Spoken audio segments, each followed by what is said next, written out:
Ethan Hale would remember the sound first. He always said it was the kind of sound a man isn't supposed to hear in the home he grew up in, soft metallic tapping, like something rattling inside a tight space. It was just past midnight, the moon glinting off the hood of the borrowed wedding car as he stepped inside the house to grab the gift bag they had forgotten. He was still wearing his suit jacket, still smelling of champagne, and his heart was still swollen from the moment he had said, "I do." But all of that collapsed the moment he heard that tapping. He called out to his father, expecting the gentle hum Patrick always made when washing dishes. Instead, silence responded, heavy and unsettling. Ethan walked toward the pantry, each step colder than the last, and when he opened the door, he felt his chest collapse inward. His father was there, inside a narrow metal enclosure, knees pulled to his chest, eyes strained with fear. Before we dive deeper, let us know in the comments where you're watching from. We'd love to hear from you, and if you're new here, click on the subscribe button so you never miss any of our upcoming videos. Patrick Hale blinked against the sudden light, his lips trembling, his voice thin as he whispered, "Son, don't let her hear me." Ethan stood frozen, mind scrambling to make sense of what he was seeing. His father, strong, steady, the man who taught him how to throw a baseball, was locked behind welded bars like someone had dragged him into a nightmare. But there were no signs of struggle, no footprints, no broken glass. Just a padlock and a trembling old man. Ethan's voice cracked as he asked who had done this, and Patrick shook his head with fear so deep it made him look like a child.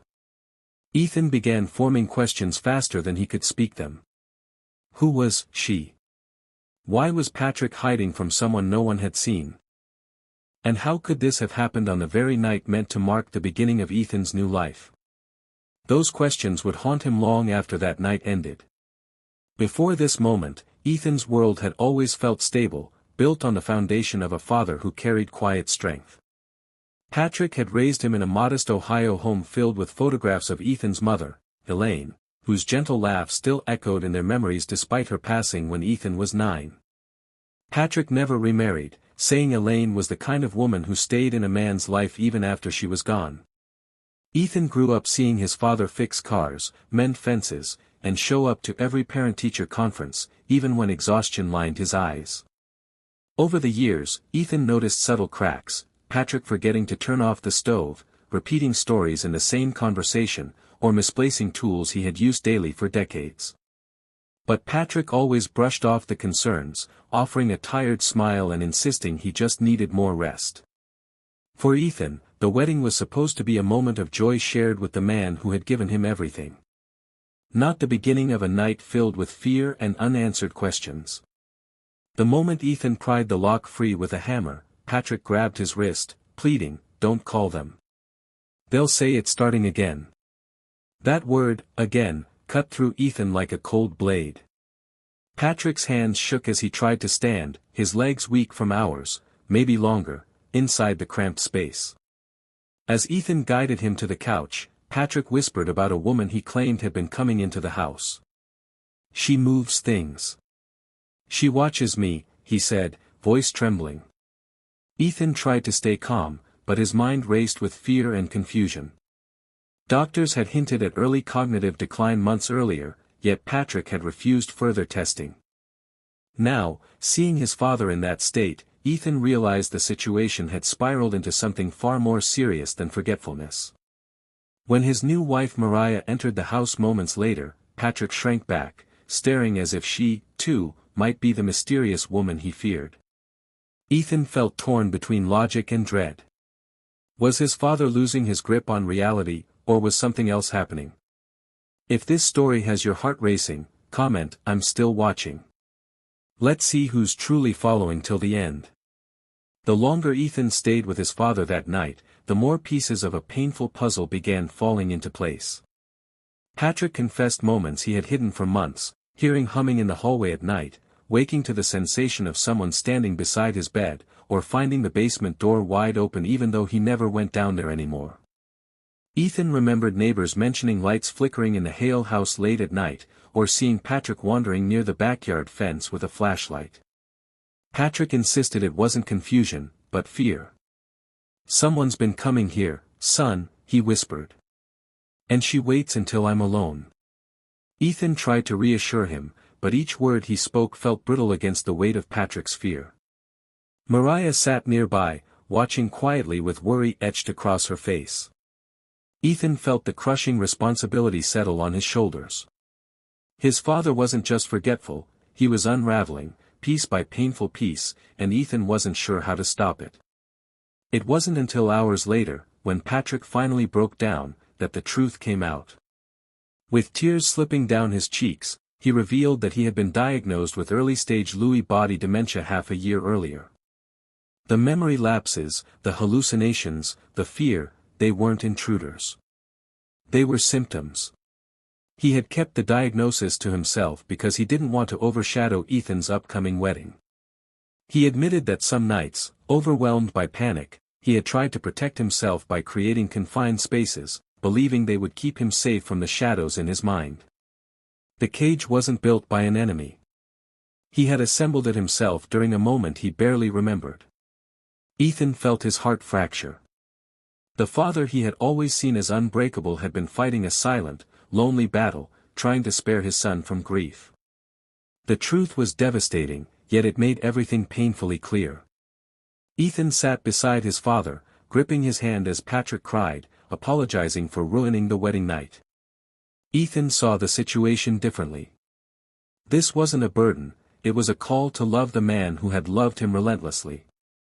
Over the next weeks, Ethan moved Patrick into the apartment he shared with Mariah, attending doctor visits, reviewing medication options, and slowly watching his father's fear ease.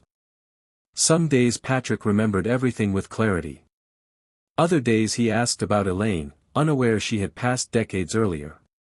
Ethan learned patience he never knew he had.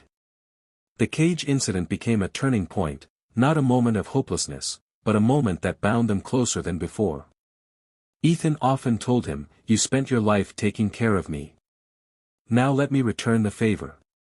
And for the first time in months, Patrick began smiling like himself again. What would you have done if you found a parent in a situation like this? Do you think Ethan handled it the right way? And how would you feel if someone you love tried to carry their struggles alone? Share your thoughts in the comments. And if this story touched your heart, wait until you hear the next one we're preparing. Subscribe for more timeless stories that stay with you long after the screen goes dark. When Patrick first moved into Ethan and Mariah's apartment, the transition felt heavier than anyone expected. Ethan had prepared the guest room with framed photos from Patrick's younger years, hoping familiarity would bring comfort. But on the first night, Patrick stood in the doorway, staring at the bed like it belonged to someone else. He whispered, "It feels strange being a guest in my own son's life." Ethan placed a hand on his shoulder and answered softly that he would never be a guest.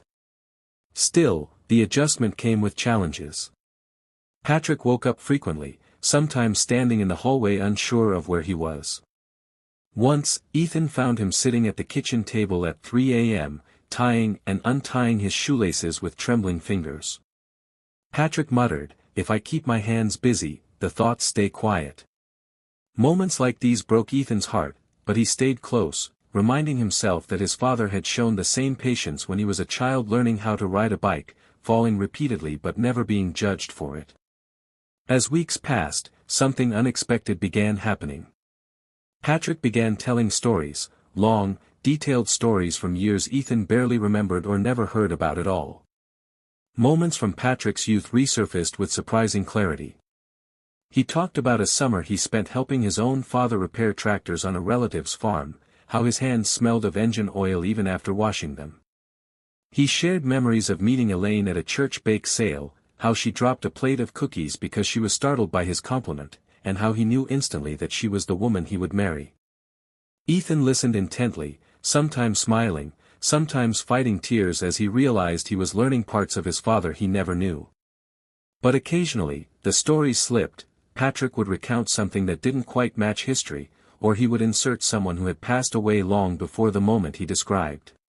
Ethan never corrected him, instead, he let his father speak, allowing each memory, real or tangled, to be a bridge between the past and the present. Mariah's perspective and support. Mariah played a quiet but vital role throughout that period. She approached Patrick with a gentleness Ethan admired deeply. She reminded him about his medications, prepared meals he found comforting, and sat across from him during breakfast, listening as he talked about small details from his childhood. One evening, after Patrick had gone to bed, Mariah found Ethan sitting alone on the balcony, staring at the city lights in silence. She wrapped a blanket around his shoulders and placed her hand in his. Ethan admitted how helpless he felt, how he feared losing his father piece by piece. Mariah told him something he would remember forever: "You're not losing him, you're discovering the parts he kept hidden when he thought he had to be strong." Her words softened something inside Ethan. They reminded him that grief and love often walk side by side, and the journey wasn't about trying to restore the past but honoring the man who shaped him, even while his mind shifted unpredictably. Just when Ethan felt they were finding a rhythm, Patrick experienced a significant setback. One afternoon, while Mariah was grocery shopping and Ethan was working from home, Patrick suddenly believed the apartment wasn't his son's home at all. He walked into the living room with his jacket on, insisting he needed to go home before the sun sets. Ethan tried gently explaining that he was already home, but Patrick grew agitated, repeating, "My son is waiting for me. I can't let him eat dinner alone." Ethan's chest tightened as he realized Patrick believed Ethan was still a child. The moment escalated when Patrick tried to open the front door, convinced he saw someone familiar standing outside. Ethan blocked the doorway, speaking softly, reminding him of the date, the city, and that they were safe. Patrick eventually broke down, covering his face with his hands in humiliation. Ethan held him, whispering, "There's nothing to be ashamed of," even though he felt the weight of fear pressing on his own shoulders. Moments like this taught Ethan how unpredictable the path ahead would be. After the setback, Ethan and Mariah agreed they needed additional support. They scheduled appointments with specialists, therapists, and local support groups for families navigating neurodegenerative conditions. One doctor explained the nature of hallucinations that often accompanied Patrick's condition, detailing how the brain could create entire experiences that felt unmistakably real. Ethan listened intently, asking every question he could think of, refusing to let confusion or fear cloud the help his father needed. They adjusted medications, added calming routines, and built structured consistency into Patrick's days. Slowly, the nights became less chaotic, and Patrick began sleeping more peacefully. But even with improvements, Ethan learned not to expect predictability. Some mornings, Patrick would wake up fully aware of everything, even cracking jokes like he used to. Other mornings, he would ask if Elaine was working late, unaware of how many years had passed since she left this world. Ethan learned to answer with patience depending on the day, embracing each moment for what it was rather than what he wished it could be. On a warm April afternoon, 1 year after the wedding night that changed everything, Ethan visited Patrick as always. They sat in the courtyard where flowers had just begun to bloom. Patrick seemed tired, his eyes drifting between the garden and Ethan's face. After a long silence, he whispered, "You've grown into a better man than I ever hoped to be." Ethan felt his throat tighten as he leaned closer, telling him that everything good in him came from the father who raised him single-handedly. Patrick smiled faintly and said, "I'm proud of you, son." Those were the last fully clear words he spoke. In the months that followed, Patrick's mind drifted further away, yet Ethan kept visiting him with the same patience and love, knowing that presence mattered even when memory didn't. And when Patrick eventually passed away peacefully one quiet morning, Ethan held his hand, grateful that their final year together had not been defined by fear, but by understanding, forgiveness, and love that refused to disappear. Looking back, Ethan often said the night he found his father in that cage wasn't the moment he lost him, it was the moment he truly began to understand him. It revealed the hidden battles people fight behind closed doors, the lengths they go to protect those they love, and how bravery sometimes looks like asking for help instead of pretending everything is fine.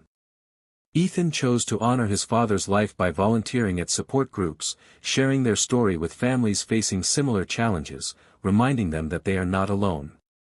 And he often ended those talks with a message that now lived deep in his heart: love doesn't fix everything.